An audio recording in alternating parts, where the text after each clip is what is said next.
ناظرین، عامر host Azeem but, اور آج ہمارے ساتھ جو ہے وہ ایران سے قم سے موجود ہیں یوشا ظفر حیاتی صاحب۔ بہت شکریہ سر آپ کے وقت کا۔ ایران کی صورتحال پر ہم گفتگو کریں گے اور جانیں گے کہ ایران کی عوام کا، وہاں کے لوگوں کا، وہاں کی قیادت کا موقف کیا ہے، سوچ کیا ہے، اور جنگ بندی کے حوالے سے یا جنگ کے حوالے سے یا اس جنگ کے تعویل ہونے کے حوالے سے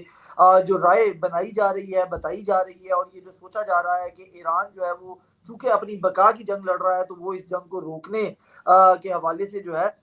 وہ کہیں نہ کہیں گو کی صورتحال میں ہے۔ تو یہ تمام چیزیں جو ہے وہ ہم یوشا صاحب سے جانیں گے۔ ان کا بہت شکریہ، انہوں نے ہمیں وقت دیا۔ سر، پہلا سوال میرا آپ سے یہی ہوگا کہ ایک پرسیپشن بنائی جا رہی ہے کہ ایران اب یہ جنگ کو روکنا نہیں چاہتا ہے، اور اس کے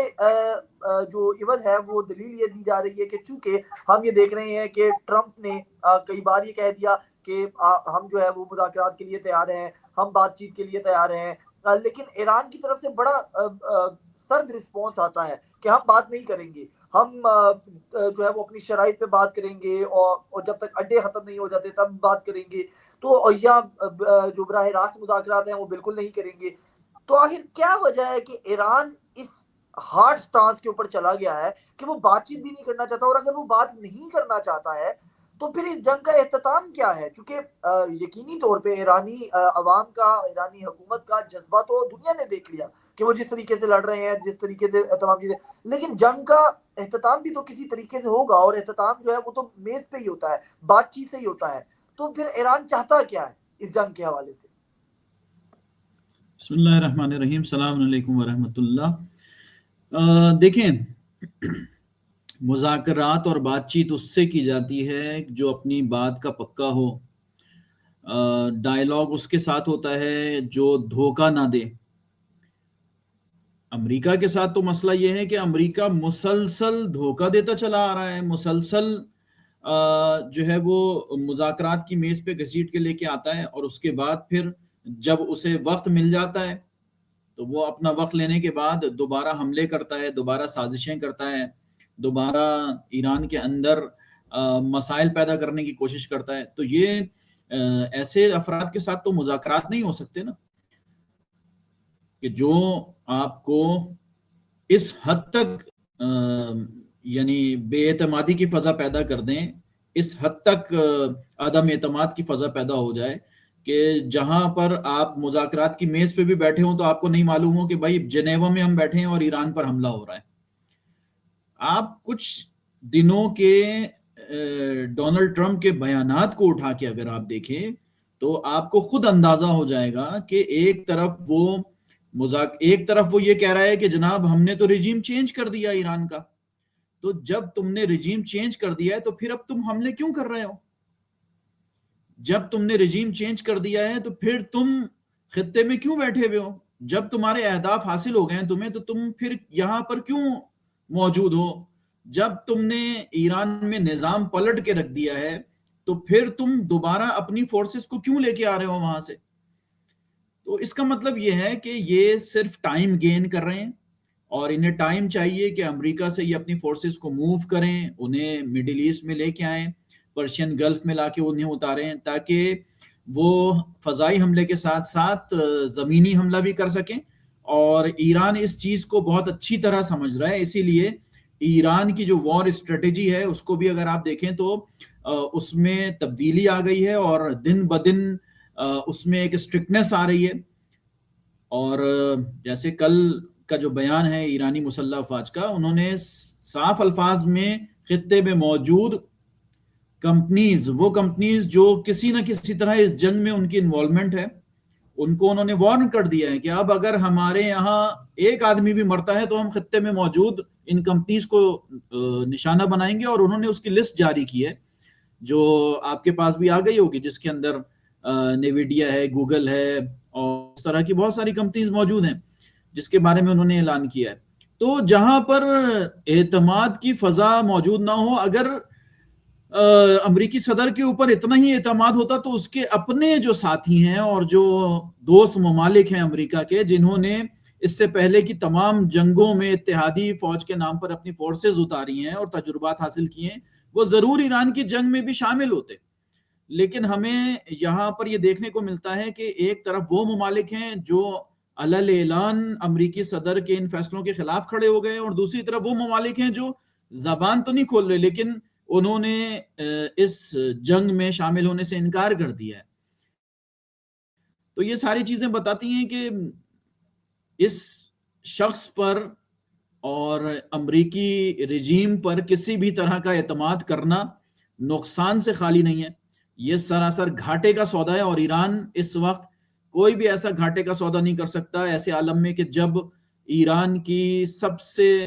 سپریم پرسنالٹی اور سب سے بڑی شخصیت کو ٹارگٹ کیا گیا ہو، انہیں ان کے آفس میں شہید کیا گیا ہو، اور اس کے بعد ایران کے جتنے وار لارڈز ہیں ان کو چن چن کے مارا جا رہا ہو، قتل کیا جا رہا ہو۔ تو ایسے میں ایران اگر اس طرف جاتا ہے اور مذاکرات کی بات کرتا ہے، مثلاً ابھی کل کی بات ہے کہ مجھے نہیں پتا یہ انٹرویو کب چلے گا، لیکن آپ دیکھیں جو صدر پزشکیان سے سوال ہوا مذاکرات کے متعلق تو انہوں نے کچھ شرائط کے ساتھ اس کو بیان کیا، اور ان کے اس بیان کے بعد فوراً ٹرمپ کا بیان آتا ہے، اور جو آئل کی پرائسز ہیں وہ $116 سے گر کے 96 اور $94 پہ آ جاتی ہیں۔ تو یہ صرف گیم ہے اور ایک پروپیگنڈا کا گیم ہے جو امریکہ کھیل رہا ہے۔ امریکہ کو مذاکرات میں کوئی دلچسپی نہیں ہے، اور اس کی ایک بڑی وجہ یہ ہے کہ امریکی فیصلے امریکہ کے اپنے ہاتھ میں نہیں ہیں، اس کے فیصلے تو سارے اسرائیل کرتا ہے، جو نتن یاہو کہہ دیتا ہے وہی ٹرمپ کا فیصلہ ہوتا ہے، اور جو بھی زائنسٹ کا فیصلہ ہے وہی امریکہ کے لیے آخری لکیر ثابت ہوتا ہے، اور اس سے بڑھ کر کچھ اور نہیں ہوتا۔ اچھا، آپ نے بھی چونکہ صدر مسعود پشیدن کا جو ہے وہ تذکرہ بھی کیا ہے اور ان کی بات بھی کی ہے، تو ایک عمومی رائے انٹرنیشنل میڈیا کے اندر جو ہے، یا جو تھنک ٹینکس ہیں یا جو تجزیہ کار ہیں، وہ یہ بھی بتاتے ہیں یا وہ کہہ رہے ہیں یا وہ یہ خدشہ ظاہر کرتے ہیں کہ جب ٹرمپ یہ کہتے ہیں کہ ان کی ایران کے اندر کسی بہت ہی سینئر اور بہت ہی مطلب ایک اعتماد والی شخصیت کے ساتھ جو ہے وہ بات چیت چل رہی ہے، تو وہ صدر مسعود ہے جن کے ساتھ کہیں نہ کہیں روابط ہیں اس حوالے سے جنگ کے رکوانے پہ۔ ایک تو یہ سوال کو ایڈریس کیجیے گا، اور دوسرا یہ کہ جو آپ نے تذکرہ بھی کیا کہ ایران کی سپریم جو شخصیت ہے تھے آیت اللہ شہید علی خامنائی صاحب، ان کو شہید کیا گیا، تو یہ بتایا جاتا ہے کہ یہ جو اسٹریٹجی اس وقت ایران کی جو پاسداران انقلاب ہے یا دیگر فورسز ہیں وہ یہ جو کر رہی ہیں، جس طریقے سے اٹیک کر رہی ہیں، یہ تمام اسٹریٹجی علی خامنائی صاحب کی ہی بنائی گئی اسٹریٹجی تھی کہ اگر ایران کے اوپر کوئی اس طرح کا معاملہ پیش آتا ہے تو آپ نے اس طریقے سے جو ہے وہ کام کرنا ہے۔ تو کیا چونکہ ہمیں یہ سننے میں آیا، آپ پلیز بتائیے گا کہ شاید آپ کی بھی کئی ملاقاتیں رہی ہیں علی خامنائی صاحب کے ساتھ، تو وہ شخصیت کیسے تھے اور ان کی ذہنیت کیسی تھی، وہ کس طریقے سے جو ہے وہ یہ سوچتے تھے، اور کیا ان کی آئیڈیالوجی تھی، اور کیا واقعتاً یہ ایسا ہی ہے کہ پورا سٹرکچر انہوں نے اور علی لاریجانی صاحب نے جو ہے یہ ترتیب دیا تھا کہ اس طریقے سے پھر جو ہے وہ ایران ریٹیلیٹ کرے گا؟ دیکھیں، جو آپ کا پہلا سوال ہے کہ صدر سے بیک ڈور مذاکرات ہو رہے ہیں، تاریخ اس بات کو ثابت کرتی ہے کہ ایرانی رجیم کے افراد، ایرانی سسٹم کے افراد دھوکہ دہی سے کام نہیں لیتے، اور ایسا کچھ بھی نہیں ہے کہ کسی بڑی شخصیت سے مذاکرات چل رہے ہوں۔ مسئلہ سارا یہ ہے کہ یہ شوشہ اس لیے اٹھایا جا رہا ہے تاکہ ایران کے اپنے نظام میں پھوٹ پڑے اور نظام آپس میں دست و گریباں ہو جائے، اور ایک دوسرے کے اوپر تہمتوں کے انبار لگانا شروع ہو جائیں کہ میں تو نہیں ہوں تم تھے، وہ کہے کہ نہیں میں نہیں ہوں تم تھے، اور اس طرح ایران کے جو داخلی نظام ہے اس کے اندر ایک اختلاف کی فضا پیدا کی جائے۔ ایسا کچھ بھی نہیں ہے، اور ایران کبھی بھی اس طرف نہیں جائے گا۔ یعنی میں آپ سے سوال پوچھتا ہوں، ایران کیوں جائے گا؟ اس وقت تو بھائی ایران پورے خطے میں، اس وقت پورے خطے کی سپر پاور اس وقت ایران ہے، اور ایران نے جس طرح ریٹیلیٹ کیا ہے اور ایران جس طرح حملے کر رہا ہے، اس میں کہیں پر بھی ایران کی کوئی شکست ہمیں نظر نہیں آ رہی ہے۔ دوسری بات یہ کہ ہو سکتا ہے آپ کے ذہن میں یہ سوال اب پیدا ہو جائے کہ ہاں شکست نہیں ہو رہی لیکن شخصیات ماری جا رہی ہیں، تو بھائی جب جنگ کے میدان میں شخصیات اترتی ہیں تو ماری بھی جاتی ہیں، قتل بھی ہوتے ہیں، شہادتیں بھی ہوتی ہیں، ہلاکتیں بھی ہوتی ہیں، ٹھیک ہے؟ آپ یہ تو دیکھیں کہ ایک طرف ایران ہے جس کی ساری بڑی شخصیات میدان میں موجود ہیں اور وہ شہادت کی تمنا کر رہی ہیں، وہ اللہ کے راستے میں فی سبیل اللہ جہاد کرتے ہوئے مارے جانے کی تمنا کر رہی ہیں، تو دوسری طرف وہ لوگ ہیں کہ ایک پٹاخہ بھی پھٹتا ہے تو وہ زمین کے پتہ نہیں 20ویں تہہ میں بنکر میں گھس جاتے ہیں. تو دونوں طرف کی شخصیات میں فرق ہے، اسی لیے ابھی تک امریکہ میدان میں نہیں اتر رہا، اسرائیل میدان میں نہیں اتر رہا. اسے یہ معلوم ہے کہ بھائی یہ تو مرنے کی ہی نیت کر کے آئے ہیں، ان کے دل میں زندہ رہنے کی کوئی تمنا نہیں ہے، یہ تو مرنا چاہتے ہیں، اللہ کی راہ میں جہاد کر کے مرنا چاہتے ہیں، یہ ان کی دیرینہ خواہش پوری ہو رہی ہے اگر یہ مر رہے ہیں. دوسری بات یہ کہ یہ جو ایک سوال اور میں یہاں پر بہت سارے لوگوں نے یہ سوال اٹھایا اور بات کی ہے، تو میں آپ کے توسط سے یہ بات بھی کر دوں کہ دیکھیں اگر کوئی بڑی شخصیت جو ہے وہ اپنی جان بچانے کی خاطر اور کوئی وی آئی پی موومنٹ بنائے اور اپنے ساتھ 150 محافظوں کو گھومنا شروع کرے اور اسی طرح کا کوئی حملہ ہو جاتا ہے تو اس میں 150-200 افراد کی جانیں چلی جائیں گی. اس وقت جو چیز میرے مشاہدے میں جو چیز ہے وہ یہ بتا رہی ہے کہ جناب یہ جتنی بھی ٹاپ لائن پہ شخصیات موجود ہیں ایران کی، یہ ساری شخصیات اس وقت اس نیت کے ساتھ میدان میں موجود ہیں کہ کم سے کم نقصان کو ذہن میں رکھتے ہوئے یہ ابھی میدان میں موجود ہیں کہ اگر دشمن ہمیں ٹارگٹ کرنا چاہ رہا ہے، بہرحال ایک شخصیت ہے نا. میں یہ کہوں کہ ہمارے ملک میں جو ہے وہ جتنے پارلیمنٹیرینز ہیں، ہمارے صدر، ہمارے وزیر اعظم، ہمارے آرمی کے جو پرسنلز ہیں، ان کو تو بچہ جانتا ہے نا. یہ اگر کہیں چھپ بھی جائیں گے تو یہ پہچانے جائیں گے کہ مائی یہ تو صدر صاحب ہیں، یہ وزیر اعظم صاحب ہیں، یہ آرمی چیف ہیں، یہ فلاں ہیں. تو ان کا چھپنا جو ہے وہ فائدہ مند نہیں ہے نظام کے لیے. کیوں فائدہ مند نہیں ہے؟ کیونکہ انہوں نے اپنی شخصیت کے گرد چیزوں کو نہیں رکھا ہوا. یہیں سے میں کنیکٹ کرتا ہوں آپ کے دوسرے سوال کی طرف کہ کیا یہ اسٹریٹجی جو اس وقت ہے یہ رہبر شہید کی بنائی ہوئی ہے؟ بالکل رہبر شہید کی جو شخصیت ہے وہ ایک ایسی شخصیت ہے کہ جنہوں نے نوجوانی، جوانی، ادھیڑ عمر، اپنا بڑھاپا سب کچھ اس نظام کو دیا. انقلاب سے پہلے انقلاب کے لیے کوششیں کی، امام خمینی کے لیے کوششیں کرتے رہے اور کئی دفعہ جیل بھی جانا پڑا، کئی دفعہ جو ہے وہ انہیں گرفتار کیا گیا، انہیں شہر بدر کیا گیا. دوسری طرف جب انقلاب آتا ہے تو بہت سارے عہدوں پر ذمہ داریاں بھی نبھائیں. تو ایسی شخصیت کو یہ معلوم ہے کہ سسٹم کو کس طرح بنانا اور چلانا ہے. اسلامی انقلاب کے پہلے دن سے اسلامی انقلاب کا سب سے بڑا دشمن امریکہ رہا ہے، اسرائیل رہا ہے. انہیں یہ پتا ہے کہ اسرائیل اور امریکہ کے مقابلے میں ہم نے کیا اسٹریٹجی اپنانی ہے، اور یہ انہوں نے ہی اسٹریٹجی بنائی ہے. اور رہبر معظم نے اپنی شہادت سے کافی سالوں پہلے سے جو ہے وہ ایک اصطلاح قوم کو دی، آتش بے اختیار. آتش بے اختیار کا مطلب یہ کہ یعنی جو ہے وہ آپ خود سے اپنی مرضی سے اگر کوئی ایسا وقت آتا ہے تو آپ خود تیار ہو جائیں، کھڑے ہو جائیں، آپ کو کسی کی اجازت کی ضرورت نہیں ہے.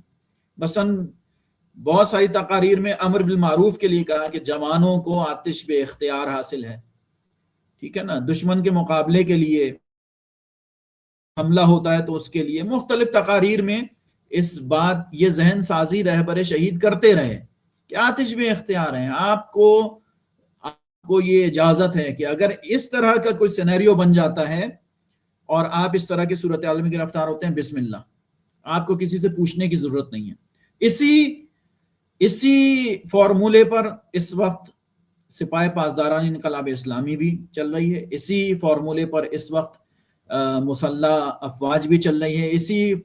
فارمولے پر اس وقت یہاں کی عوامی رضاکار فورس جو ہے بسیج وہ چل رہی ہے، اسی فارمولے پر عوام بھی چل رہے ہیں، سب کے سب اسی فارمولے پہ چل رہے ہیں.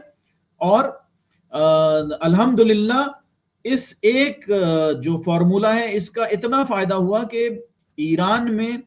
جو مثلث ہے، ٹرائنگل ہے، عوام، مسلح افواج اور حکومت کا، یہ تینوں اپنی اپنی جگہ بھرپور انداز سے میدان میں موجود ہے اور اپنے اپنے کاموں کو انجام دے رہے ہیں. بالکل بہترین ہو گیا۔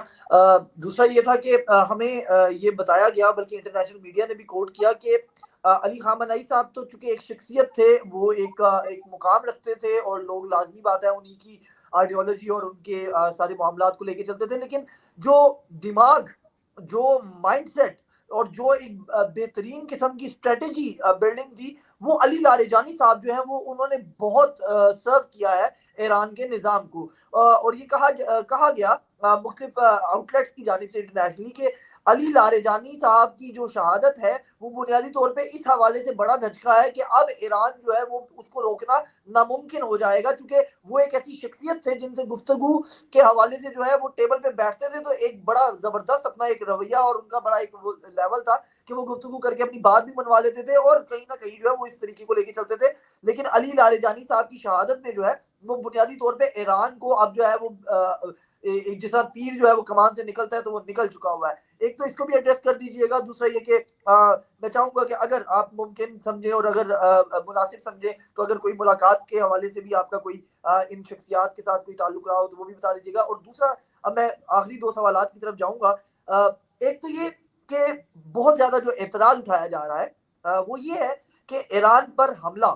امریکہ اسرائیل کر رہا ہے، یقیناً غلط کر رہا ہے، تمام لوگ اس کو غلط کہہ رہے ہیں، ہم لوگ کہہ رہے ہیں، لیکن ایران کی جو ریٹیلیشن ہے وہ ہم یہ دیکھتے ہیں کہ 17% اسرائیل پہ ہے، بقیہ تمام فیصد دیگر ممالک پر ہے جو خلیجی ممالک ہے، یقیناً جن کے اندر بیسز موجود ہیں۔ وی آل مطلب ہم انڈرسٹینڈ کرتے ہیں اس چیز کو کہ امریکہ میں بیسز دی ہوئی ہیں اور تمام چیزیں ہیں، بٹ پھر بھی کیا یہ ممکن نہ ہوتا یا کیا یہ اچھا نہ ہوتا کہ ایران ایسے موقع کے اوپر ان ممالک کو اپنی طرف راغب کرتا اور ایک باقاعدہ ایک بڑا ایک سٹانس لے کے، ایک بڑا اتحاد لے کے جو ہے وہ ہم اسرائیل کے خلاف یا امریکہ کے خلاف جو ہے وہ سفارا ہوتے، بجائے اس کے کہ ایران اکیلا جو جس طریقے سے لڑ رہا ہے یقیناً وہ قابل دید ہے، مگر وہ اکیلا ہے اور خلیجی ممالک سے آپ نے ڈسٹینس بنا لیا اور وہ بھی اب جو ہے وہ غصے میں ہے، تو اس کو آپ کیسے ایڈریس کریں گے؟ دیکھیے، میں دوسرے سوال کا جواب پہلے آپ کو دیتا ہوں کہ کیا آپ یہ سمجھتے ہیں کہ یہ خطے کے ممالک ایران کا ساتھ دیتے؟ پہلی بات۔ دوسری بات یہ کہ جو جنرل سلیمانی کی شہادت ہوئی ہے اس شہادت میں کون سے ممالک استعمال ہوئے؟ کیا قطر کا نام اگر آپ تھوڑا سا ریسرچ کرنے والے ہیں تو آپ جائیں ریسرچ کریں کہ قطر کی بیسس اس میں انوالو تھیں اور قطر سے وہ ڈرونز اڑے ہیں جنہوں نے ان کو ہٹ کیا، اور اس کے باوجود بھی ایران نے کتنے سال ہو گئے، میرے خیال میں 7واں سال ہے، 7 سال ایران نے اس موضوع کو کہیں پر بھی نہیں اٹھایا، کہیں اس کا تذکرہ نہیں کیا، اور پوری دنیا یہ سمجھتی رہی کہ ایران جو ہے وہ ایران اور قطر کے تعلقات بہت اچھے چل رہے ہیں، اور ایران نے اس کو نبھایا بھی، اس مسئلے کو نبھایا بھی، ایران نے کویت سے نبھایا، قطر سے نبھایا، ٹھیک ہے نا۔ ایران متحدہ عرب امارات میں کا ایک بہت بڑا ایکسپورٹر ہے، یہاں سے کھانے پینے کی اشیاء کے سینکڑوں کنٹینرز روزانہ کی بنیاد پر یو اے ای جاتے ہیں، کویت جاتے ہیں، عمان جاتے ہیں، قطر جاتے ہیں، تو یہ تو ایران،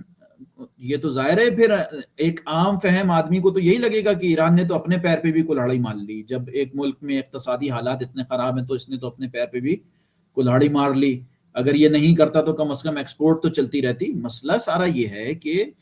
بار بار کی شرارت کے بعد، تنبیہ کیے جانے کے باوجود بھی، بار بار یہ خبر دینے کے باوجود بھی، بار بار ان کو اطلاع دینے کے باوجود بھی ہمیں یہ بات نظر آ رہی ہے کہ جناب انہی بیسز سے استفادہ ہو رہا ہے، یہی بیسز استعمال ہو رہی ہیں، اور یہ بیسز جو ہیں وہ ان کے ذریعے ایران پر مسلسل حملے کیے جا رہے ہیں۔ اور پھر دیکھیں، جب کسی ملک کے صدر کو یا کسی ملک کے مثلاً آپ ابھی تو رہبر معظم کی شہادت ہوئی نا، کہ جو اس ملک کی سب سے بڑی شخصیت تھے، ٹھیک ہے نا، سپریم لیڈر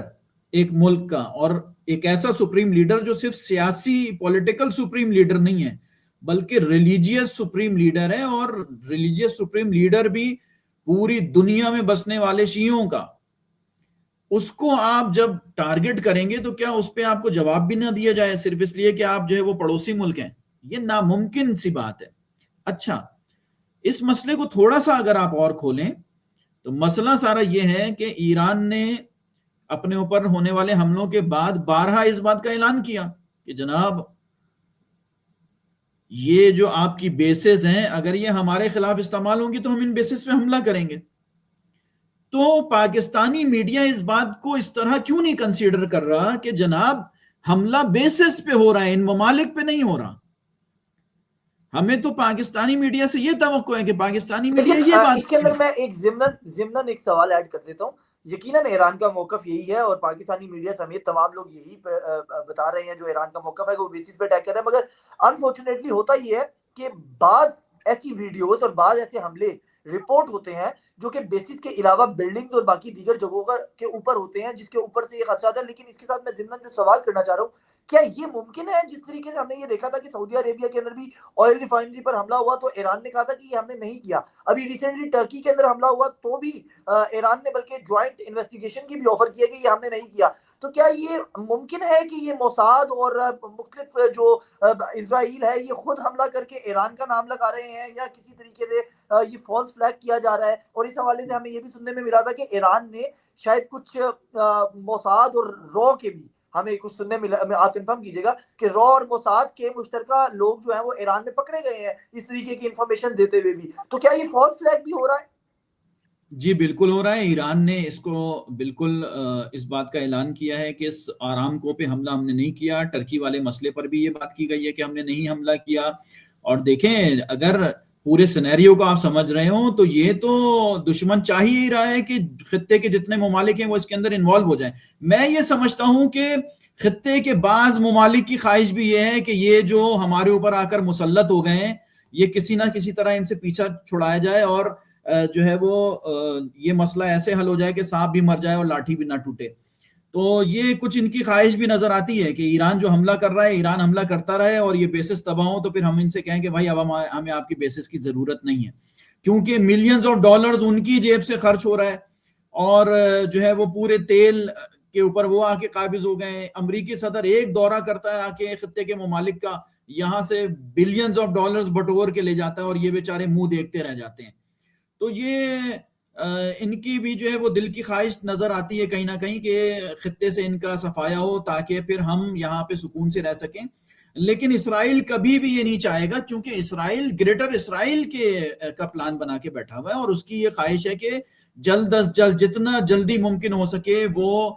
لبنان سے لے کر اور شام اور عراق کے بعض حصے اور ایران کے بعض حصے ان کے اوپر قبضہ کرے. وہ تو اس کو تو جلدی لگی ہوئی ہے اس چیز کی. پہلی بات. دوسری بات یہ کہ بعض جو جگہیں ہیں جو ویڈیوز اور فوٹیجز ہمارے پاس آ رہی ہیں اس میں اگر ہمیں یہ نظر آ رہا ہے کہ کسی ہوٹل پہ حملہ ہوا ہے تو یہ وہ ہوٹلز ہیں جن کے بارے میں 100% انفارمیشن تھی کہ یہاں پر امریکی اور اسرائیلی فوجی جو پرسنلز ہیں وہ یہاں پہ چھپے ہوئے ہیں، اسی لیے حملہ کیا گیا اور ان حملوں میں بڑی کامیابی بھی ملی ہے. ہمارے اور آپ کے ہاتھ میں وہ اتنی فوٹیجز تو نہیں آتی ہیں جتنا وہاں پہ نقصان ہو رہا ہے اور جس کا ایران دعویٰ کر رہا ہے. لیکن یہ بات کنفرم ہے، اگر بعض ذرائع سے آپ وہاں معلوم کرنے کی کوشش کریں تو وہاں پہ ہیلی کاپٹرز بھی لینڈ کرتے ہیں، زخمیوں کو بھی لے کے جاتے ہیں، جنازوں کو بھی نکالا جاتا ہے. اور اب اس کو جو اگر آپ کڑی سے کڑی جوڑیں تو آپ کو اس کا اندازہ ہوگا کہ بڑی تعداد میں امریکیوں کو یو اے ای سے، کویت سے اور دوسرے ممالک سے موو کیا گیا ہے اسرائیل کی جانب. اب اس کی تحقیقات کرنا آپ کا کام ہے. یہ میں آپ کو ایک خبر دے رہا ہوں. دوسری خبر جو میں آپ کو دوں یہاں پر کہ پاکستانیوں کی بہت بڑی تعداد میں ڈپورٹیشن ہو رہی ہے ان ممالک سے، اور اس میں بڑی تعداد فقہ جعفریہ سے تعلق رکھنے والے افراد کی ہے جن کو بغیر کسی تحقیق کے وہاں سے نکالا جا رہا ہے. بعض ایسی رپورٹیں ہیں کہ جو لوگ رپورٹ ہوئے ان کے مطابق کہ بھائی کئی دن ہمیں بھوکا پیاسا وہاں رکھا گیا، ایون ہمارے پاس جو ہے نا وہ ٹوائلٹ جانے کے بھی جو ہے وہ ہماری سہولت موجود نہیں تھی. بعض بڑے بڑے بزنس مین ہیں جو وہاں پر موجود ہیں لیکن وہ ساری زندگی آسائشوں میں گزارنے والے کو جب جیل میں ڈالا جاتا ہے تو اس کی کیا حالت ہوتی ہے. فوڈ پوائزن میں مبتلا ہوئے ہیں لوگ, موشن لگے ہوئے لوگوں کو, حالات برے ہیں. اچھا, اس میں صرف شیعہ حضرات نہیں ہیں, اہل سنت بھی ہیں, ایون جو ہے وہ ہندو عیسائی مذہب سے تعلق رکھنے والے افراد بھی ہیں. وجہ کیا ہے؟ وجہ یہ ہے کہ دشمن ان کامیاب حملوں کے بعد اتنا زیادہ ڈر گیا ہے, وہ اتنے خوف میں مبتلا ہو گیا ہے کہ وہ مزید کوئی رسک لینے کو تیار نہیں ہے, اور اپنے آپ کو سیف کرنے کے لیے وہ اس طرح کے اقدامات کر رہا ہے. تو اگر آپ کڑی سے کڑی جوڑیں تو آپ کو اس بات کا اندازہ ہوگا کہ انہیں ان ممالک میں کتنی بڑی تعداد میں ان کا نقصان ہوا ہے. یا وہ لینڈی کرافٹس جن کے ذریعے خارک آئی لینڈ پہ مرینز کو اتارا جانا تھا, وہ لینڈی کرافٹس ہی 6 کے قریب لینڈی کرافٹس ہیں جو تباہ ہو گئے اور ان کا آج تک سراغ نہیں ملا, اور کے بارے میں میڈیا میں باہر نہیں آئے. اسی لیے ایران بار بار چیخ رہا ہے اس موضوع پر, بار بار یہ کہہ رہا ہے امریکی شہریوں کو مخاطب کر کے کہ بھائی تمہاری گورنمنٹ تم کو کچھ نہیں بتائے گی, تم جو ہے وہ اگر جاننا چاہتے ہو کہ تمہارے جو چاہنے والے ہیں, جو تمہارے لوگ ہیں وہ زندہ ہیں, تو ان کو فون کال کر لو, تمہیں پتہ چل جائے گا, دودھ کا دودھ پانی کا پانی ہو جائے گا. تو یہ صورتحال تو اس وقت ہے, اس طرح ہے. اگر خطے کے ممالک تھوڑا سا مزید ساتھ دے دیں ایران کا تو انشاءاللہ بہت جلد یہ یہاں سے دم دما کے بھاگنے پہ مجبور ہو جائیں گے, چونکہ ان کے پاس دھوس اور دھمکی کے علاوہ دوسرا کوئی ہتھیار ہے نہیں. وہ جو میزائلز اور جو ڈرونز جو انہوں نے ہرمس اور MQ-9 جس کو انہوں نے ملینز آف ڈالرز کا بتا کے عوام کے ٹیکس کا پیسہ اس کے اوپر ضائع کیا ہے, اس کو تو جو ہے وہ آپ نے پتہ نہیں خبر دیکھی ہو یا نہیں دیکھی ہو, یہاں ایران میں ایک شارٹ گن سے خاتون نے گرا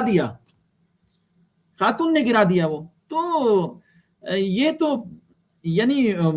اگر آپ ان کے مطابق نقصانات کا اندازہ لگائیں تو یہاں تو وہ میں نے ابھی اپنی ایک کلپ میں بھی اس بات کا تذکرہ کیا کہ یہ سارا ماجرا دیکھ کے تو ہمیں حضرت عبد المطلب کے زمانے کا ابرہہ یاد آ رہا ہے, جس کے لیے اللہ تعالیٰ نے قرآن میں کہا نا الم تر کیف فعل ربک باصحاب الفیل,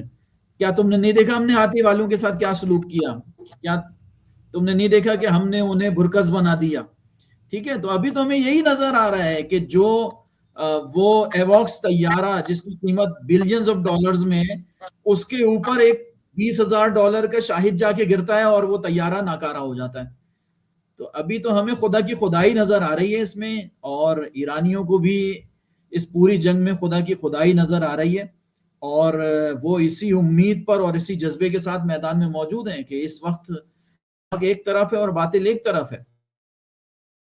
اچھا, اس میں ایک چیز اور بھی ہے, وہ یہ ہے کہ یہ بھی کہا جا رہا ہے جس طریقے سے آپ نے بتایا کہ کس طریقے سے امریکہ کو یا ان کی کرافٹ کو یا ان کے ڈرونز کو نشانہ بنایا جا رہا ہے اور نقصان پہنچایا جا رہا ہے, لیکن دوسری طرف یہ بھی کہا جا رہا ہے کہ شاید ایران کو اس طرح کی عسکری سپورٹ کہیں نہ کہیں روس سے بھی مل رہی ہے. اس کی ریزن یہ ہے کہ روس کے ساتھ کچھ دفاعی فائدے بھی آپ کے ہیں ایران کے, اور دوسرا یہ ہے کہ روس نے کھلے عام یہ کہا بھی کہ وہ ایران کے ساتھ موجود ہے اور ایران کو ہر طرح سے سپورٹ کریں گے. اور تیسری اس کے اندر آرگومنٹ یہ دیا جا رہا ہے کہ اس سے پہلے جتنی بھی جنگیں ہوئی, چاہے وہ 12 دن والی ریسنٹ جنگ ہو یا کوئی بھی ہو, تو اتنے پریسائز جو نشانے ہیں وہ ایران کے نہیں تھے جو اس بار نظر آ رہے ہیں. تو کہیں نہ کہیں سے تو کوئی ٹیکنالوجی آئی ہے جو لی گئی ہے یا بنائی گئی ہے یا واٹ ایور جو بھی ہے, تو وہ کیا ہے. اور لاسٹلی میں آپ سے اس کا جواب آپ ضرور دیجیے گا, اس کے بعد آپ لاسٹ سوال بھی میں ساتھ جوڑ دیتا ہوں کہ پاکستان اس وقت جو کوششیں کر رہا ہے خطے میں امن کے حوالے سے, اور ایران کی طرف سے بہت ہی وارم طریقے سے ان پر اعتماد کیا جا رہا ہے, ان کے پاکستان کی 20 شپس کو اب ہم سے جو ہے وہ گزرنے کی اجازت دی گئی پاکستانی جھنڈے والوں کو. پھر عراقچی صاحب نے کال کر کے شکریہ ادا کیا, ٹویٹ کر کے شکریہ ادا کیا, ایرانی صدر نے شکریہ ادا کیا. سو پاکستان کے حوالے سے ایران کی رجیم میں, ایران کی فورسز میں, ایران کی اسٹیبلشمنٹ میں, ایران کی حکومت میں کیا رائے پائی جاتی ہے؟ کیا پاکستان کی کاوشوں کوششوں کے حوالے سے وہ مطمئن ہے, وہ اعتماد رکھتے ہیں؟ اور چونکہ ہم یہ دیکھ چکے ہیں کہ ماضی میں تاریخ کے حوالے سے اگر دیکھیں تو ایران اور پاکستان میں بھی کہیں نہ کہیں چپکلش رہی ہے, بٹ اب وہ ایسا لگتا ہے کہ بہت ہی زبردست, جو کہ ہونا چاہیے تھا شروع سے, کہ ایک بھائی چارے والا ماحول جو ہے وہ ہمارا بہت اچھا بن چکا ہے, اور ایران اگر کسی پہ ٹرسٹ کر رہا ہے تو وہ کہیں نہ کہیں پاکستان ہی ہے. تو پاکستان کے حوالے سے یہ اتنا میجر شفٹ کس طریقے سے آیا, اور کیا پاکستان کے حوالے سے رائے پائی جا رہی ہے, کیا اعتماد ہے, اور پاکستان کو ریلیکسیشن دینے کے حوالے سے ہوپ فلی اگر مذاکرات ہوتے ہیں اور سینکشن ہٹائی جاتی ہیں ایران پر سے، تو پاکستان کے حوالے سے، ٹریڈنگ کے حوالے سے، آئل کے حوالے سے، گیس کے حوالے سے کیا بینیفٹس ہو سکتے ہیں؟ دیکھیں، جہاں تک روس کی بات ہے تو یہ تو کوئی ڈھکی چھپی بات نہیں ہے. روس اسٹریٹجک پارٹنر ہے ایران کا، اور جب پارٹنر کے اوپر کوئی مشکل وقت آئے گا تو وہ بالکل کھل کے سامنے آئے گا. جب آپ خطے کے ممالک یوکرینینز کو لا کے بٹھا سکتے ہیں ایرانی ڈرونز کو انٹرسپٹ کرنے کے لیے، تو روس اگر ایران کے ساتھ آ جائے تو یہ کون سی بڑی بات ہے. اور روس نے جو داعش اور تکفیریوں کے خلاف، دہشت گردوں کے خلاف جو جنگ ہوئی، اس میں بھی روس اور خود ایران کا الائنس تھا جو ہمیں نظر آیا. ایران، عراق اور روس کا الائنس ہمیں نظر آیا. چائنا اس الائنس میں شامل ہے. بہرحال چائنا جو ہے وہ اس وقت دنیا میں سب سے بڑا دشمن ہے امریکہ کا اور اسرائیل کا. تو یہ کوئی اتنی اچنبے کی بات نہیں ہے. یہ تو میرے نزدیک تو روس کو اور کھل کے سامنے آنا چاہیے، اور آنے والے دنوں میں اگر خدا نہ خواستہ یہ جنگ بڑھتی ہے تو روس ہمیں اس سے زیادہ کھل کے نظر آئے گا. مسئلہ سارا یہ ہے کہ اگر روس ابھی بہت کھل کے آ جاتا ہے اس جنگ میں، تو پھر وہ جو تیسری عالمی جنگ ہونی ہے اس کو شروع ہونے میں گھنٹہ بھی نہیں لگے گا، اور یہ بھرپور انداز سے شروع ہو جائے گی جنگ. اسی لیے یورپین کنٹریز بھی اس وقت پیچھے ہیں، چائنا بھی پیچھے ہے، اور دور سے بیٹھ کے مانیٹر کر رہے ہیں، اور جتنی ہیلپ کر سکتے ہیں یو این کے پروٹوکولز کے مطابق اتنی وہ مدد کر رہے ہیں. کیونکہ بہرحال اس کے اپنے لاز ہیں، اس کے اپنے جو ہے وہ چیپٹرز ہیں، اس کے اپنے جو ہے وہ پوائنٹس ہیں، اس کے اوپر جو ہے وہ یہ چل رہے ہیں. یہ کوئی اتنی بڑی بات نہیں ہے. اب آتے ہیں پاکستان کی کوششوں کی طرف. دیکھیں، اس وقت ایران میں پاکستان جو ہے وہ سپرمین بنا ہوا ہے، اور اس کی بنیادی وجہ رہبر شہید کی شہادت کے فوراً بعد پورے پاکستان میں امریکی کونسلیٹس اور ایمبیسی کے اوپر حملے ہیں، احتجاج ہیں، اور ان حملوں میں امریکی مرینز کی فائرنگ سے ہمارے جوانوں کی شہادتیں ہیں. اس نے ایران کے عوام کے دل میں گھر کر لیا ہے اس واقعے نے. اور اس وقت شاید آپ کو یقین نہ آئے کہ ہر چھوٹے بڑے مظاہرے میں پاکستان کے جھنڈے اور پاکستان میں ہونے والے شہداء کی تصویریں رہبر شہید کی تصویر کے ساتھ چھاپ چھاپ کر بانٹی جا رہی ہیں. اس وقت پاکستان، کل تہران کے انقلاب اسکوائر پہ جو اجتماع تھا اس کے اندر کی ویڈیو آپ نے دیکھی ہوگی، اس میں شکریہ پاکستان کے نعرے لگ رہے ہیں. یہ تو ایک فوٹیج تھی، باہر آ گئی. قم میں بھی اس طرح کے جو ہے وہ ایونٹس ہو رہے ہیں، اور اس کے اندر پاکستانی شہداء کو خاص طور پہ یاد رکھا جا رہا ہے. تو یہ جو ہے وہ ایک طرف یہ والی سچویشن ہے. دوسری طرف خود پاکستانی اسٹیبلشمنٹ اور پاکستانی گورنمنٹ کا جو کردار ہے وہ ہمیں پازیٹیو نظر آ رہا ہے. واقعاً بہت پازیٹیو رول ہے اس وقت ہماری آرمی ادا کر رہی ہے، ہماری گورنمنٹ ادا کر رہی ہے.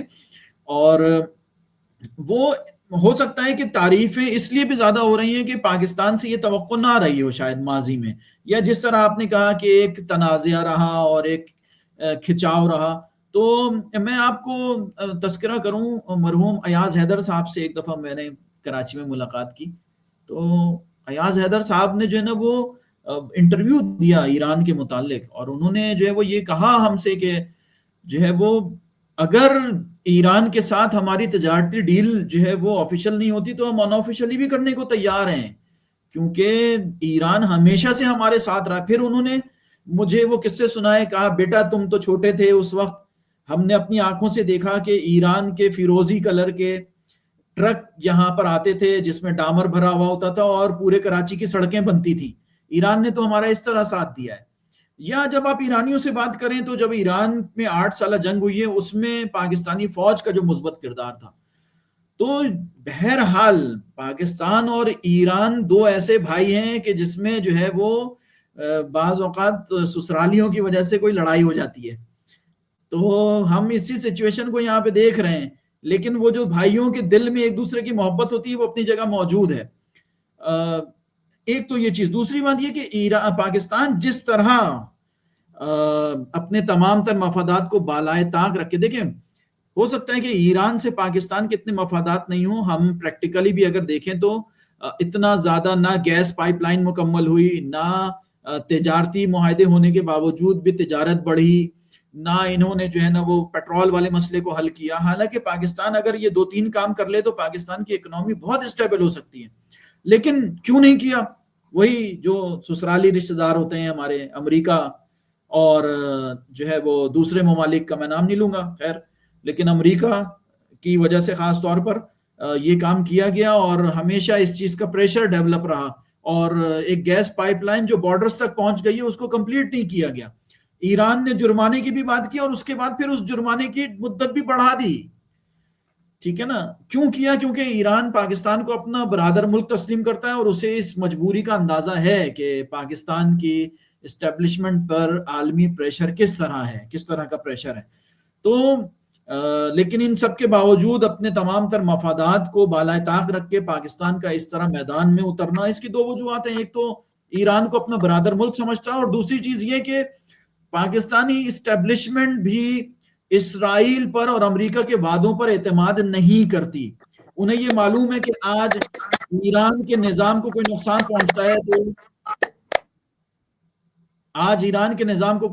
پہنچتا ہے تو کل پھر پاکستان کی باری ہے، اور پاکستان اس چیز کا ادراک کر چکا ہے، اس کا اچھی طرح اندازہ کر کے پاکستان بیٹھا ہوا ہے. اسی لیے پاکستان یہ چاہ رہا ہے کہ سفارتی کوششیں بڑھائی جائیں، اور جس طرح بھی ممکن ہے، جتنا بھی پاکستان کر سکتا ہے، وہ ایران کا ساتھ دے. لیکن سب سے اہم جو چیز ہے، آپ یہاں پر گراؤنڈ پہ جب آپ اتر کے کسی سے بھی بات کرتے ہیں کہ بھائی اتنا پاکستان کیوں، تو وہ یہی کہتے ہیں کہ پاکستانی عوام نے اس جنگ میں ہمارا بھرپور ساتھ دیا ہے، اور اپنے ملک میں بھی ہمارے لیے شہید دیے ہیں، اس لیے ہم پاکستان کا شکریہ ادا کر رہے ہیں. دوسری بات یہ کہ اگر یہ جنگ ختم ہوتی ہے، اللہ کرے یہ جنگ ختم ہو جائے، جنگ کسی بھی ملک کے لیے اچھی نہیں ہوتی عظیم بھائی. جانیں چلی جاتی ہیں، اقتصادی طور پر، معاشی طور پر ملک تباہ ہو جاتے ہیں، لوگوں کے گھر چلے جاتے ہیں، لوگوں کے گھر، فیملیز ٹوٹ جاتی ہیں، لوگ مر جاتے ہیں، معصوم بچوں کی جانیں جاتی ہیں، اور ملک جو ہے وہ جنگوں کی وجہ سے ملک کئی دہائیوں پیچھے چلے جاتے ہیں. تو اللہ کرے یہ جنگ بند ہو جائے. لیکن اگر یہ جنگ بند ہو جاتی ہے اور پاکستان کو کام کرنے کا موقع ملتا ہے، تو میری نظر میں پاکستان کو جس طرح آج جاپان نے امریکہ کو ہری جھنڈی دکھاتے ہوئے روس سے آئل خریدنے کا معاہدہ یوان میں کیا ہے، پاکستان کو بھی اس طرح کا قدم اٹھانا چاہیے. یہ پاکستان کی سلامتی کے لیے اور پاکستان میں خوشحالی، معاشی خوشحالی کے لیے ایک اچھا قدم ہوگا کہ وہ ایران کی جانب ہاتھ بڑھائے،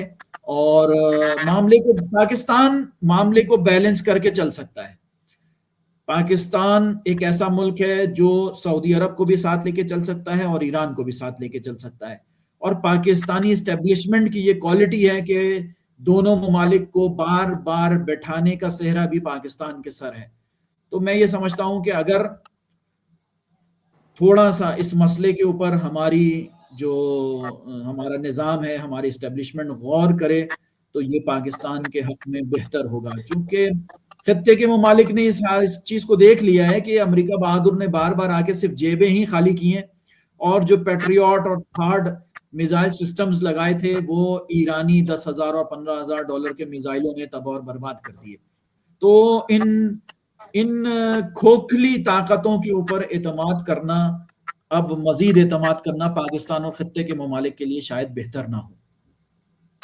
بہت شکریہ. جی ایک سوال جو میں بار بار جس کا میں نے جواب نہیں دیا. میری ملاقاتیں ہوئی ہیں، میں نے رہبر معظم کے پروگرامز میں مہمان کے طور پر بھی شرکت کی ہے خصوصی، اور وفد کے ساتھ بھی شرکت کی ہے، اور میں نے جو ہے وہ ایک عام شہری کے طور پر بھی شرکتیں کی ہیں. مجھے بہت نزدیک سے رہبر کو دیکھنے کا، ان سے ملاقات کرنے کا شرف حاصل ہوا کئی مرتبہ، اور مجھے یہ اعزاز حاصل ہے کہ میں نے بعض جگہ رہبر کی تقریر کی انٹرپریٹیشن بھی کی ہے. خود ایرانی جو ریڈیو ٹیلی ویژن میں جو رہبر کی تقریر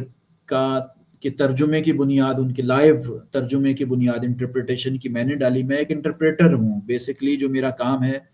وہ میں ایک طالب علم ہوں، پڑھتا ہوں، اور اس کے ساتھ ساتھ میں انٹرپریٹر ہوں اور ترجمے کرتا ہوں.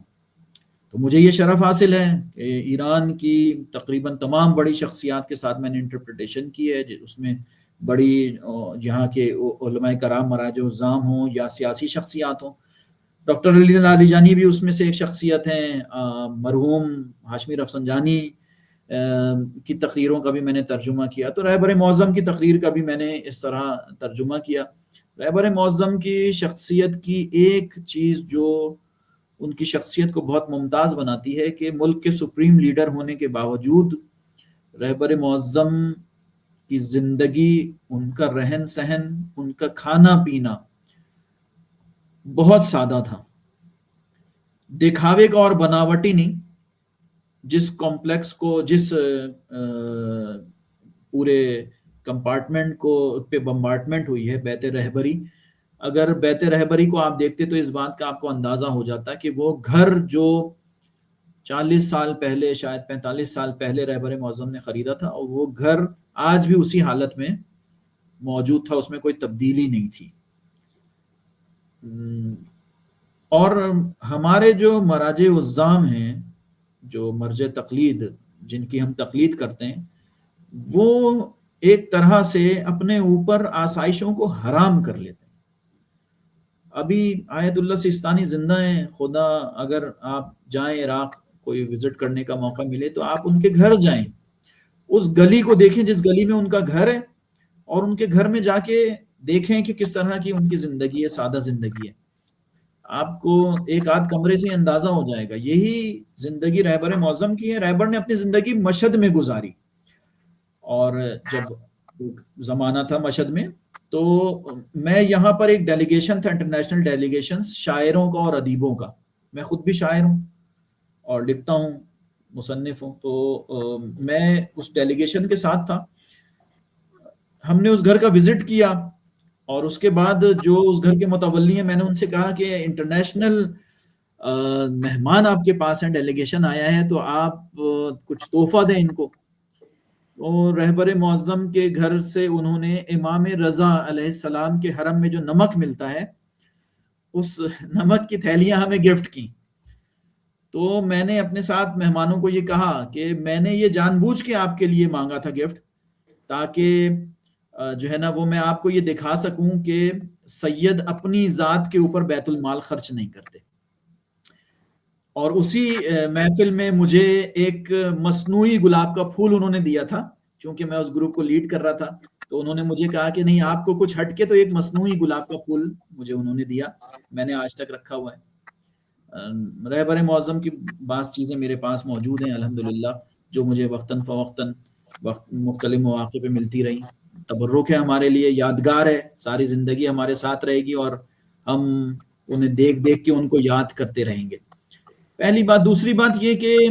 کیوں ایسا تھا، اتنی سادگی کیوں تھی؟ کیونکہ ایک سپریم لیڈر ہونے کے ناطے انہوں نے اپنے آپ کو پابند کر رکھا تھا کہ اس ملک میں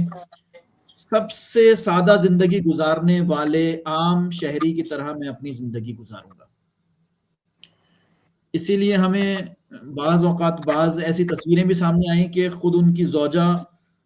ہسپتال کی لائن میں اپنے بچے کو لے کے بیٹھی ہوئی ہیں. یا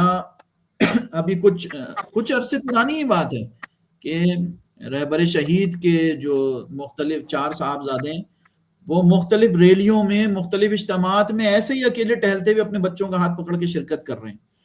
حالانکہ ہمیں سیاسی شخصیات میں یہ والی کیفیت نہیں ملتی. ہمارے ہاں کی سیاسی شخصیت تو یہ نکلتی اس وقت باہر ہے، اس انداز سے کہ جب اسے ٹک ٹاک کے اوپر لائکس اور شیئرز چاہیے ہوتے ہیں. تو یہاں پر یہ چیز نہیں دیکھنے کو ملتی. الحمدللہ ایک سادگی اور بے تکلفی نے رہبر کو اتنا زیادہ ممتاز بنا دیا لوگوں کے درمیان. پھر وقتاً فوقتاً جو ان کی ملاقاتیں ہیں لوگوں کے ساتھ، ان ملاقاتوں میں جو رہبر معظم کی بے تکلفی ہے لوگوں سے بات چیت کرنے میں، یہ ایک ممتاز ان کی خصوصیت ہے. ایک اور خصوصیت جو رہبر معظم کی ہے، اگر آپ نے 40 سال پہلے ان سے ملاقات کی ہو اور اس ملاقات میں آپ کی گفتگو کوئی ہوئی ہو، تو وہ گفتگو اور شخصیت رہبر معظم کو یاد رہتی تھی. یہ بڑا کمال تھا. اور یعنی کہ آپ شہر بدر ہوئے میں ہیں، آپ کو جو ہے وہ زاہدان بھیجا گیا ہے، اور وہاں زاہدان کی وہ شخصیات جنہوں نے ملاقاتیں کی ہیں، 40 سال بعد 35 سال بعد اپنی گفتگو میں آپ آ کر ان کا تذکرہ کریں کہ میری فلاں موقع پر فلاں شخصیت سے ملاقات ہوئی تھی، انہوں نے یہ کام کر رکھا تھا اس زمانے میں. یا شاعروں سے ملاقات میں بعض شاعروں کو یہ یاد دلایا کہ میری آپ سے 25 سال پہلے ملاقات ہوئی تھی، آپ نے یہ شعر پڑھا تھا. تو یہ جو ہے وہ یہ خود ایک رہبر کی شخصیت کو ممتاز بنانے والی خصوصیت ہے. باقی تو خصوصیات اتنی ہیں کہ ہمارے ایک اور دوست ہیں صحافی، انہوں نے مجھ سے کتاب لکھ رہے ہیں، تو انہوں نے مجھ سے رابطہ کیا تھا، تو میں نے ان سے تذکرہ کیا کہ یہ شخصیت ہمارے لیے اتنی عزیز تھی کہ جو ہے وہ اگر کوئی ملاقات کا موقع ہو اور رہبر نہ پہنچیں تو وہاں پر دیدار کرنے والوں کا حال یہ ہوتا ہے جس طرح جو ہے وہ تصوف میں ہمارے یہاں رقص بسمل کیا جاتا ہے. تو یہ تو ان سے ملنے والوں کی کیفیت ہے، اور اس میں ہم مبتلا نہیں ہیں، ہم تو ایک عام آدمی ہیں. ہو سکتا ہے کہ ہم اس معاملے میں غلو کر جائیں، ہم اس معاملے میں شاید بہت زیادہ بڑھ کے بات کر لیں. اس بات کا تذکرہ روسی صدر کر رہا ہے، اس بات کا صدر جنوبی افریقہ کا کہ وہ جو بانی تھے، نام میرے ذہن سے بھی نکل گیا، نیلسن منڈیلا. نیلسن منڈیلا کر رہے ہیں، چین کے صدر کر رہے ہیں، جاپان کا صدر جب آ رہا ہے تو وہ جو ہے وہ کس انداز سے آ کر بیٹھا ہوا ہے. تو جو ملاقات کرے وہ شخصیت کا شیفتہ ہو جاتا ہے، کیونکہ رہبر شہید کی زندگی میں یہ ڈپلومیٹک پروٹوکولز والی تو کوئی بات ہی نہیں تھی، کوئی ایسی بات نہیں تھی. اچھا، میں بس آخر میں میں چاہوں گا کہ آپ شارٹلی یہ بھی ضرور بتا دیجئے کہ ایک سوال یہ بھی بہت اٹھ رہا ہے کہ شہید آیت اللہ خان بنائی صاحب کی نماز جنازہ ادا نہیں کی جا رہی ہے، اور اس کو کافی وقت ہو گیا ہے. حالانکہ علی لاریجانی صاحب جو ہیں وہ بھی ایک بہت بڑی شخصیت تھے، لیکن ان کا کر دیا گیا اور سامنے بھی آ گیا. تو کیا ایم ہے، کیا چاہ رہے ہیں، کب تک جنازہ ہوگا، اور مذہبی لحاظ سے فقہی لحاظ سے بھی اس کی کیا پروٹوکولز ہیں؟ دیکھیں، مجھے نہیں معلوم کہ اس وقت جو ہے وہ ایران میں اسلامی نظام کی پالیسی کیا ہے، لیکن جو چیزیں تجربات سے سامنے آئی ہیں ان کی روشنی میں آپ کو جواب دے سکتا ہوں. حتمی جواب اس کو تصور نہ کیجیے گا کہ یہ مثلاً کوئی ایرانی حکومت کا کوئی حتمی جواب ہے. سب سے پہلی بات یہ کہ اس طرح کی کوئی بھی بڑی شخصیت جو ہے وہ اس کو امانتاً بھی دفن کر دیا جاتا ہے. تو ایک ہمیں اندازہ یہ ہے کہ رہبر معظم کو فی الحال امانتاً دفن کر دیا گیا ہے. چونکہ اگر یہ جنگ کے ماحول میں اگر تشییع جنازہ ہوتی ہے تو اندازہ یہ لگایا جا رہا ہے کہ صدی کا سب سے بڑا جنازہ ہونے جائے گا یہ، اور ایسے جنازے میں جنگ کی صورتحال میں اسے کنٹرول کرنا یقیناً مشکل ہو جائے گا. تو یا انہیں امانتاً دفن کر دیا گیا یا سرد خانے میں، بہرحال اس وقت اس چیز کا انتظار کیا جا رہا ہے. دوسری بات یہ کہ خون یحییٰ اس وقت تک نہیں تھما تھا جب تک اس کے قاتلوں سے اس کا قصاص نہیں لے لیا گیا تھا. ہمارے بعض بزرگوں نے ٹی وی چینلز پہ بھی یہ بات کی ہے، اور یقیناً یہ صحیح بات ہے کہ اس وقت ایرانی اپنے عزیز شہید رہبر کا انتقام لینے میں مصروف ہیں، وہ اپنا قصاص لیں گے. اور یہی وہ بات ہے جس نے شاید ایران کی اسٹیبلشمنٹ کو بھی مجبور کر رکھا ہے کہ وہ مذاکرات کے ٹیبل پہ نہیں بیٹھ رہی. چونکہ اگر آپ گلی محلے میں ایک عام دکان والے سے بھی بات کریں کہ بھائی یہ جنگ کب ختم ہوگی، تو وہ یہ جواب دیتے ہیں کہ جب تک ہم اپنے رہبر شہید کے خون کا قصاص نہیں لے لیں گے. تو اس وقت ایک عوامی رائے اور خود ایرانی نظام کی رائے اور ایرانی مسلح افواج کی رائے یہ ہے کہ جب تک یہ قصاص مکمل نہیں ہو جاتا. اچھا، اس کی میں یہ بات کیوں کر رہا ہوں، کیونکہ میں نے اس بات کو جب میں آیت اللہ مجتبیٰ خامنائی حفظہ اللہ کے بیان کا ترجمہ کر رہا تھا، نوروز والے بیان کا، تو اس کے اندر اس کا تذکرہ ہے. انہوں نے اس کے اندر اپنے بیانیے میں یہ فرمایا ہے کہ جناب ہم جب تک ایران میں شہید ہونے والے ایک ایک فرد کے خون کا جواب نہیں لے لیتے یہ جنگ بند نہیں ہوگی. ٹھیک ہے، اور آگے انہوں نے وضاحت بھی، یہ بات صرف میں رہبر عزیز کے لیے نہیں کر رہا، بلکہ ایران میں کہیں پر بھی کوئی اگر شہید ہوتا ہے تو ہم اس کا قصاص لیں گے، اگر قصاص پورا نہیں ہوتا تو ان کو جو ہے وہ اگر جنگ ختم کرنی ہے تو یہ اس کا جرمانہ بھریں گے، اگر یہ جرمانہ نہیں بھرتے تو خطے میں موجود ہم ان کے جو اڈے ہیں ان کو نقصان پہنچا کے ہم اپنے نقصانات کا ازالہ کریں گے، یہ ان کے جملے ہیں۔ تو اس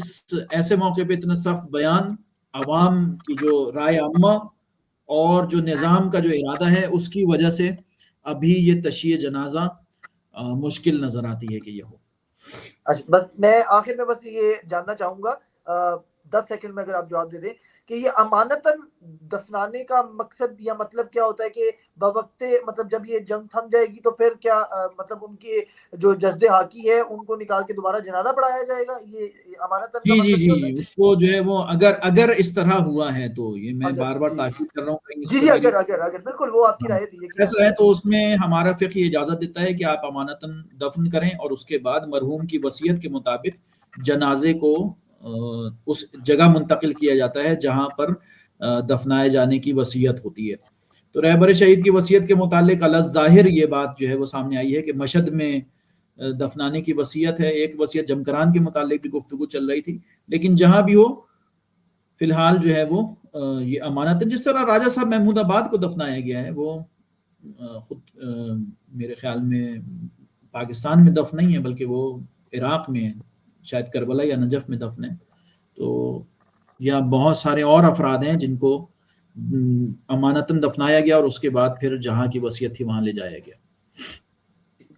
بہت شکریہ یوشا ظفر خیاطی صاحب، آپ نے اتنا تفصیلی بریف مطلب اور جس طریقے سے آپ نے ان تمام چیزوں کو ڈیکوڈ کیا اچھا، ہے۔ ایک بات آپ نے ایک سوال کیا، میں اس کا جواب بھی دے دوں، یہ جواب نہ رہ جائے۔ جو علی لاریجانی صاحب کے متعلق آپ نے بات کی جی جی کہ جی علی لاریجانی صاحب کے جانے سے خلا پیدا ہو گیا، نہیں ایسا نہیں ہے۔ دیکھیں، ایرانی نظام کی خصوصیت یہ ہے کہ وہ تجربات کی بنیاد پر افراد کو ضائع نہیں کرتی، دنیا کے دیگر نظاموں کی طرح، دیگر رجیمز کی طرح۔ ہمارے یہاں کیا ہوتا ہے، ایک سیاستدان اگر ریٹائر ہو جاتا ہے یا ایک سیاستدان جو ہے وہ بوڑھا ہو جاتا ہے تو اس کو پھر اٹھا کر سسٹم سے بالکل باہر پھینک دیا جاتا ہے اور وہ پھر ساری زندگی جو ہے وہ اپنی زندگی کے واقعات ہی سنا کے خوش ہو رہا ہوتا ہے۔ یہاں پر ایران میں ایسا نہیں ہے، بلکہ ایران میں اس طرح کے سیٹ اپس موجود ہیں جس کے اندر باقاعدہ ان افراد کو رکھا جاتا ہے اور ان کی وہاں پر خدمات لی جاتی ہیں۔ اسی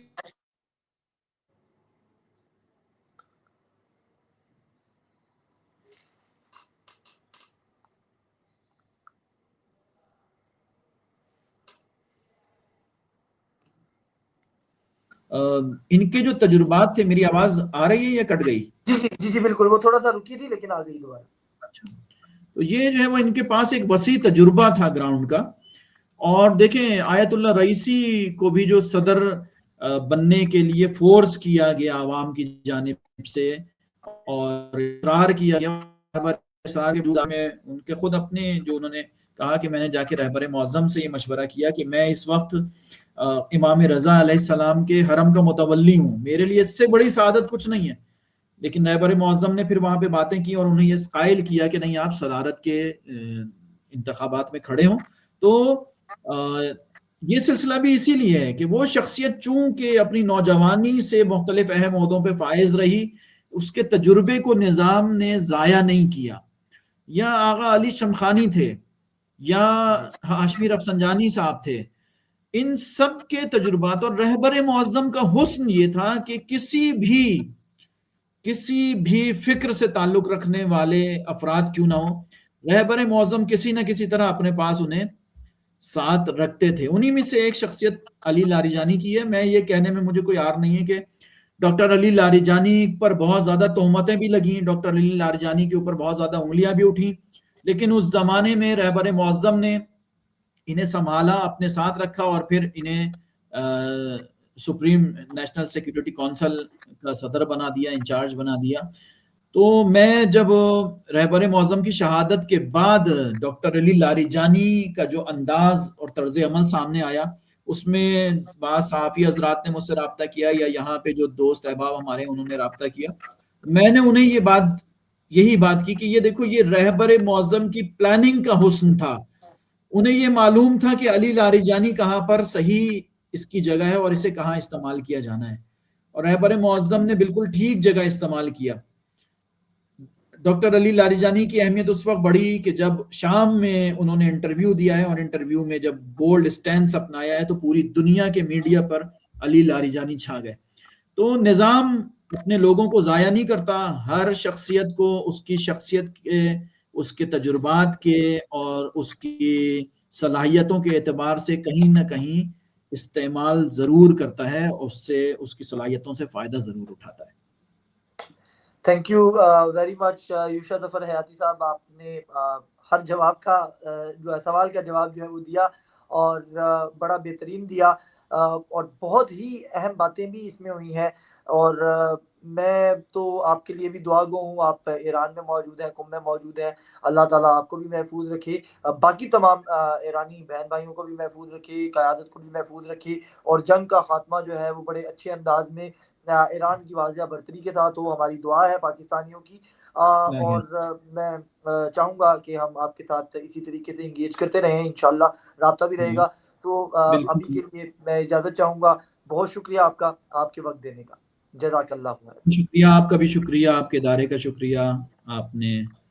ناچیز کو اس قابل سمجھا، اپنے پروگرام میں شریک کیا۔ انشاءاللہ جب ضرورت ہو، جب سوال ہو، ہمارا کام جواب دینا ہے، ہم حاضر ہیں۔ جزاک اللہ۔ السلام۔